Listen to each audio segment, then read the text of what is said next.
100 poets, one poem each. Number 12. The poem Amatsukaze kumo no kayoiji, fukitoji yo, otome no sugata, shibashi tododemmu. O wind of heaven, close off the pathway of the clouds. I want to keep the form of these maidens here a little while longer. 31 syllables, the 12th poem. In the anthology of 100, the previous poem was a man on a boat, heading into exile. He asked a fishing boat to carry his message. He had no choice but to go. This poem is the opposite moment, not a departure, a refusal to let something leave, the wind that could close the path, the maidens who are about to go, the person watching who wants them to stay. The poet, his name before he was a monk, was Yoshimine no Munesada. He was born in 816. He was the grandson of Emperor Kanmu, a man of the highest birth, beautiful by all accounts, talented, educated, well-placed. He served Emperor Ninmyo. He rose in the court. He was the head of the imperial household, the position that managed the daily life of the palace. He was trusted. He was valued. He had every reason to continue. And then Emperor Ninmyo died, and Munesada at 35 left everything. He shaved his head. He took his vows. He became Henjo, the monk. The reason given in the tradition is grief. He had served the emperor. The emperor had died. The world without that emperor was not the world he wanted, and so he left it. Whether this is the complete reason is a question the tradition does not fully answer. Men of 35 with brilliant futures do not usually leave everything for only one reason. There is always the thing beneath the reason. Ki no Tsurayuki's criticism. He was one of the 6 poetry immortals selected by Ki no Tsurayuki in the preface to the Kokenshu, and Tsurayuki's criticism of him is the sharpest of all 6. He said, Henjo's poetry has the form, but not the truth. It is like looking at a painted woman and feeling your heart move in vain. The painted woman, the image painted on a screen, beautiful, perfect in its way, but not real. The feeling it produces is the feeling of something real, without the real thing behind it. This criticism cuts.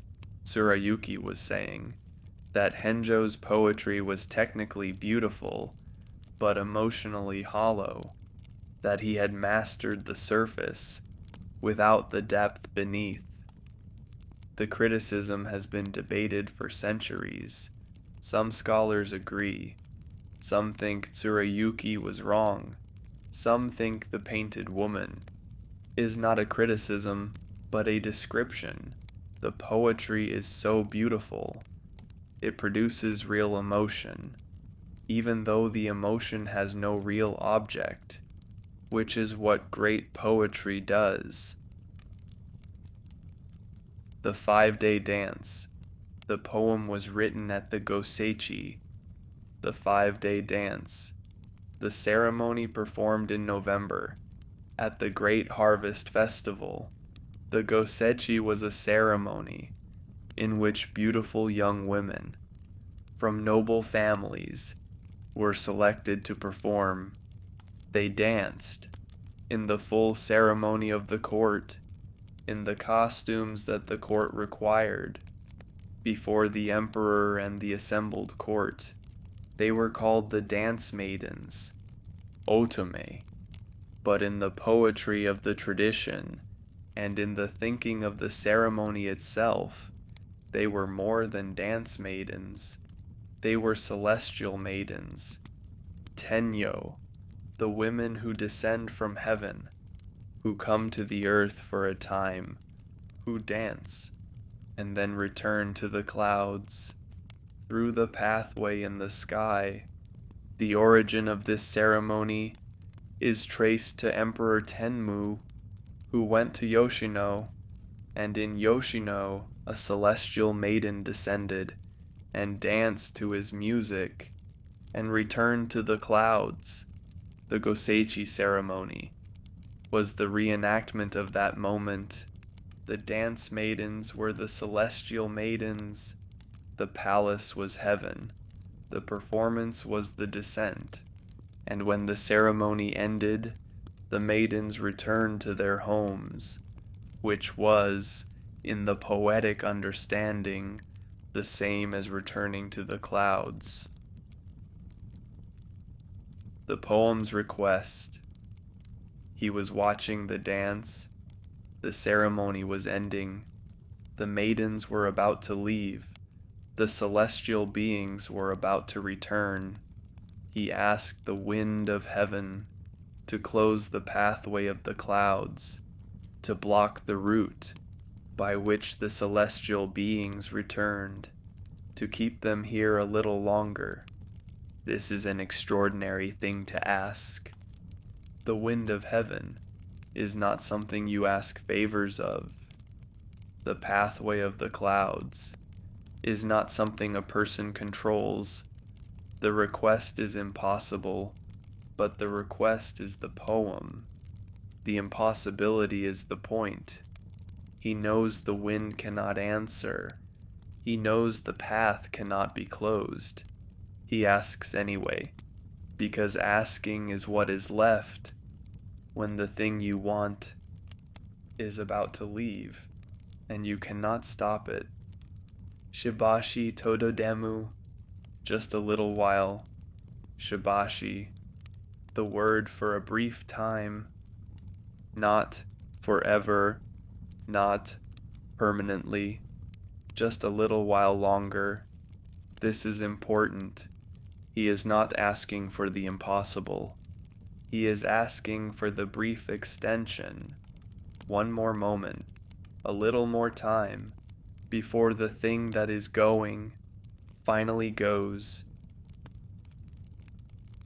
The monk who watches the dancers. There is a tension in this poem that the tradition has always noticed. He was a monk. He had left the world. He had taken vows. He had removed himself from the things that bind people to the world, the beauty, the longing, the attachment. And here he is, watching the dance maidens, feeling his heart move, asking the wind to keep them here. This is what Tsurayuki may have been pointing at. The monk's emotion is technically real. He watched, he felt, he wrote, but it is also a performance. A man who has supposedly released attachment, performing attachment, in the form of a poem, or a man who has released the world, and who, watching beauty, feels it again, not as attachment, as recognition. The person who has left, seeing what was worth leaving for, and finding it beautiful still, and asking not for himself, but for the feeling itself to stay a little longer. The connection to Ono no Komachi. He is connected to the previous poet in the anthology, Ono no Komachi, number 9, the most famous beauty in Japan. The tradition says he was the model for Fukakusa no Shosho, the man who came 99 nights, the man who died 1 night short. Whether this is true is, like everything about Komachi, impossible to verify. The tradition holds it. The two of them are connected in the imagination of the tradition. The beautiful monk, the beautiful woman, the unreachable 100 nights. In the Yamato Monogatari, the old tales of Yamato, there is an exchange between them. She sends him a poem. He responds. His response is a monk's response. He says something like, "The robe of moss I wear is only 1 layer. Would it not be cold if we did not share it?" Two together. This from a monk. This from the man who had left the world, who had taken his vows, who had given up attachment.